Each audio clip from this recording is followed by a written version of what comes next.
Hey friends, welcome back to Bible Fun with the Duns. Today we read Revelation chapter 16. All right. And we're in the drive-thru at a local establishment getting a wonderful ice cream cone for our boys because they're rotten. All right. Rotten. So we're studying chapter number 16. This is the last of the tribulation plagues. And it's reminiscent really of like when you read it and water is turned to blood and there's things happening in the sky, hail falling. It sounds a lot like the Egyptian plagues, doesn't it? And so what you have here is you have God's righteous judgment on the world.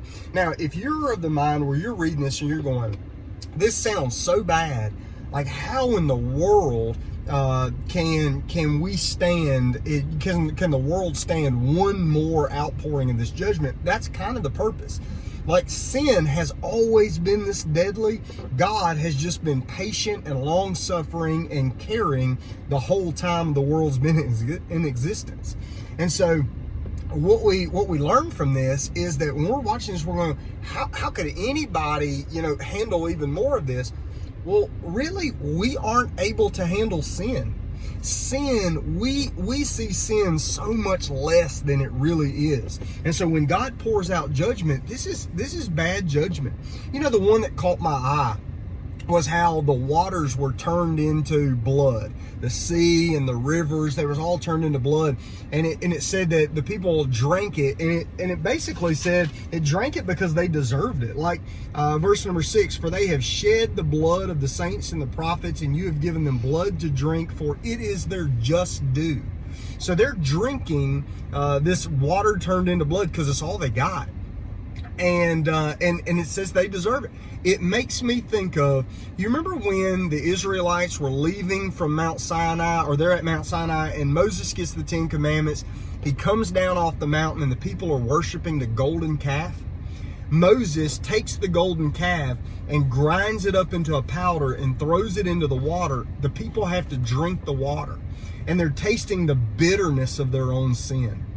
So when you read this, it's almost like yet again mankind is having to taste, to ingest, to take in the bitterness of sin in their lives again. And when we have this, we've got basically what's happening is these people are blaspheming the name of God because of all that they're going through. They hate God at this stage. And they're hardening their hearts to Him. Instead of repenting and turning to Him, they're doubling down on their rejection of Him.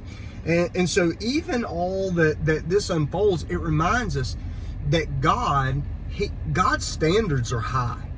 He's not going to lower His standards so that we get in by the skin of our teeth, but He will put us in His standards through the grace of His Son. This is grace that He saves us, and it's grace to be saved from this. But it takes us and leads us to a place that in Hebrew is called Har Megiddo. And we would pronounce it now Armageddon. Oh. And so now it's leading to the last battle. The nations are stirred up. Now think of the pure getting rid of logic, that the nations of the world are going to put together armies hoping they can defeat God. Well, how's that going to work out? And so when you read this, understand, sin and pain have so thrown out logic that the world is lashing out like a wounded animal, lashing out at the God who is righteously judging sin. This is an ugly moment, but listen, sin is ugly. And to deal with it, it's like dealing with sickness. Sometimes doctors have to cut things open in order to deal with the sickness underneath and inside.